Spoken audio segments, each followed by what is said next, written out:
What's up, everyone? Jason Brown here, the King of Programming. We are on day 3 of my personal program, and we're going to get right into it. Okay, guys, day 3. I'm going to be honest with you. I am not feeling super motivated today. It's the end of the week.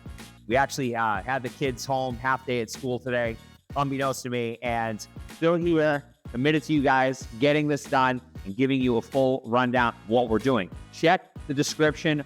All of the information about today's programming is in there, but I want to give you a quick breakdown. So we've got a pretty consistent theme across the week, as you guys have probably seen by now. Hopefully you've seen part 1 and part 2 of this series.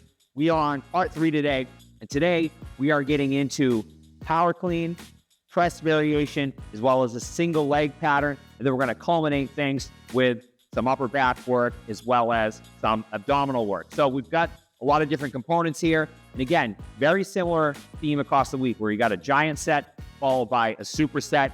Pretty straightforward. I love simplicity when it comes to program design. I love the ability to be able to do things in a streamlined way, especially with my own training, as well as the people I work with. This is a style of training that, as I've said probably more than a few times now, allows you to do a lot of work in a short period of time. Now, what I'm doing today is I'm going to have 5 sets. And if you guys remember on day 1, we planned to do 5 sets and I was completely smoked at 4. I'm not sure if that's going to happen today. Probably, actually, it might because I have very little motivation today, but planning to do 5 rounds.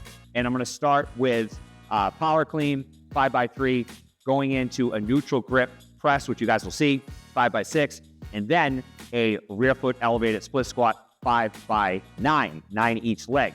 So I'm going to take my time. I'm going to build up over the course of those 5 sets. And I know where I want to go with this because of the past 2 weeks. This is week 3 of this 4-week block of training. So I will do these variations across 4 weeks and build incrementally. Now, sometimes what happens is that I get into a week of training like today, and I don't feel super motivated. Maybe my heart rate variability score is down. And overall, there's obviously some stress on the system that we need to take into consideration. So if I don't hit the weight this week that I hit last week, it's not the end of the world. So if you're training and you're not constantly progressing, don't worry about it. That is called listening to the body. Again, it sounds like a novel idea, and I think it is for a lot of people, but listening to your body and regressing sometimes is needed. I don't know if that's going to be the case, but I'm going to feel this out and I'm going to go by feel. And of course, my goal would be to go a little bit heavier than I went last week. But if I don't, not the end of the world. I'm still going to get a good workout. Covering all of my foundational movement patterns. We've got an explosive movement, so speed, strength movement in the power clean. We've got a pressing pattern, single leg pattern. We've got upper back work. We've got some abdominal work. Covering all the bases here. So this is very complete programming. A lot of times people look at this and they say, it's incomplete. Oh, it's not enough. Is this really enough? Is it enough? Yes, it is enough. What matters is the intention. Put the intention into the training. Be true to yourself with reps and reserve. Challenge yourself with what is there and you will get enough. It's not about the one thing or adding an exercise. It's about being consistent for months, years really, and being able to put in quality effort across those exercises. I'll tell you guys, I get through these giant sets and I am pretty well smoked. I honestly could probably do just 3 exercises each day across the week and still make gains. People will say that's bullshit, but guess what? I'm doing it. Thousands of people on my training are doing it. You can do it too, and this is a good place to start. If you're like me and love optimizing your health and performance, love cookies and tacos, subscribe to my once weekly newsletter, EWOD. There's 0 pressure, 0 spamming to join, and a lot of value to gain. And as a special thank you, I'll send you a discount code to any of my training subscriptions. The link is in the description. See you on the inside.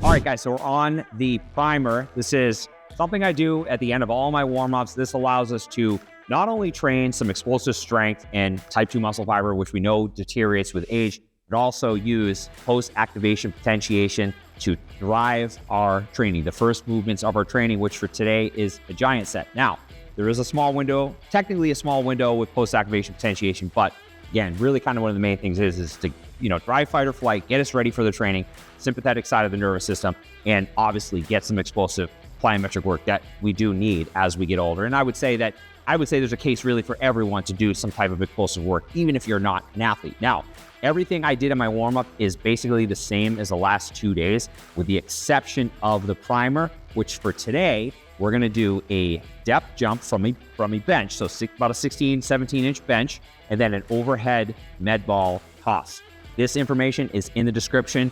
The warm-up that we've done throughout this week is in the description. I will be honest with you guys, I went a lot easier, a little bit lighter on that warm-up today, and yeah, I'm definitely not feeling super, I feel very kind of lethargic today. So I'm going to do the best I can. I think that my progression across those 5 sets is definitely going to be slower than in past weeks. So I'm already making excuses for myself. But either way, when I get towards those ending sets, set 4 or 5, I should be pretty well like at the end in terms of how many reps in the reserve I have. So hopefully that makes sense. But for the primer, let's get right into it.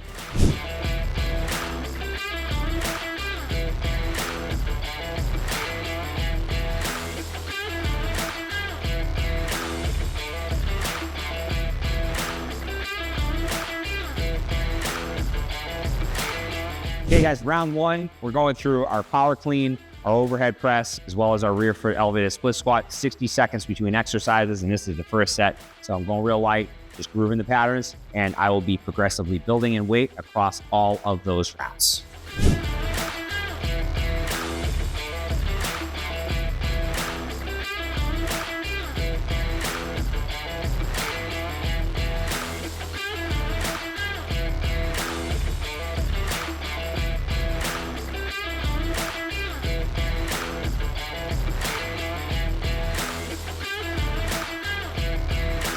All right, guys, we're on round 3 of this giant set, clean press single leg, and I'm such an idiot. I just realized why I'm probably feeling lethargic is I am at a phase in my diet where I'm at a pretty steep deficit as far as calories are concerned, and anytime we're in a deficit, you don't usually have the same energy levels. And I don't know if it's going to be a repeat of Monday where I just completely crashed on round 4, but I'm going to do the best I can. I added another 20 pounds to my clean, another 20 to my press, and I'm probably going to go 50s for my rear foot elevated split squat this time. So we'll see how it goes.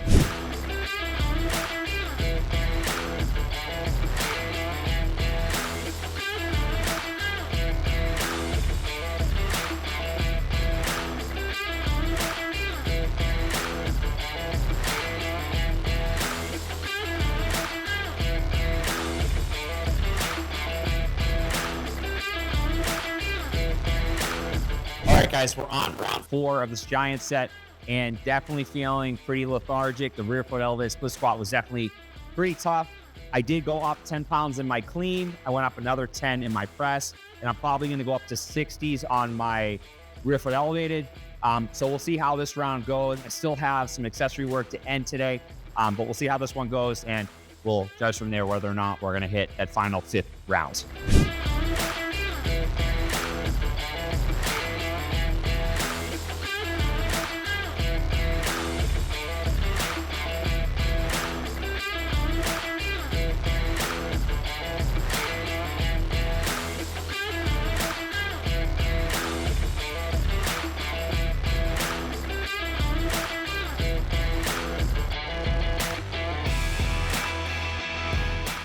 All right, guys, we are ending today with our upper back work with the landmine T-bar row and doing some side bending work on the GHD. Now, I did end with 4 sets of my clean press and rear foot elevated split squat. I wasn't too far off my top weights from last week, so I'm not at all unhappy about how it went, but I'm definitely feeling the effects of just this week and being in a deficit. So I am going to finish with my landmine T-bar row. I love the chest supported row variations. Obviously, this isn't chest supported like traditional T-bar row that you would see at a commercial gym. But if you train with an upper lower split, or maybe you do your lower body work on Monday and you do your upper body work on Tuesday. A lot of times people prioritize the barbell row, which is a great movement in its own right, but there is a big effect in terms of the lumbar spine having to stabilize. So let's say you did some heavy hinging work on Monday, and then you go into Tuesday with some heavy barbell row work. There is sometimes a big carryover where we have some fatigue that sets in, and obviously some local fatigue as far as lumbar spine stabilizing, and even glutes and hamstrings have an effect on stabilizing and being in that isometric contraction that you would have to do something like a barbell row. So long story short, I love chest supported row. Again, kind of very similar to this. Obviously, I'm not supporting my chest today because I use a full body split, but if that's the case for you, I would highly recommend T-bar row, chest supported dumbbell row. They are phenomenal variations. So with that said, we're gonna finish with 3 sets. I'm gonna show you guys 1 set of this. I appreciate you guys hanging around for this whole video. This has been really fun to do this and give you guys an inside look at how I do things. So we're gonna do 3 sets of 10 with a heavy work weight, and we're gonna do 3 sets of 10 on each side of the GHC side sit-up. And as always, appreciate you guys hanging in there. See you guys on the next video. Remember, results are king.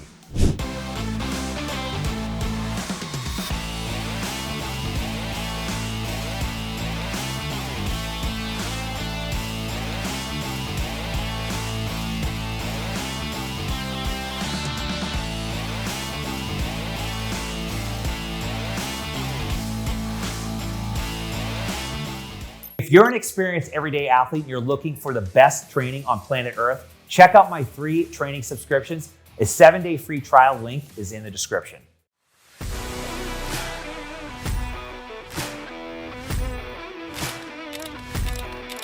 Best program available on the internet today. I think it's very difficult to find a trainer like Jason that Since joining Everyday Heroes, I feel like I've stopped working out and actually started training.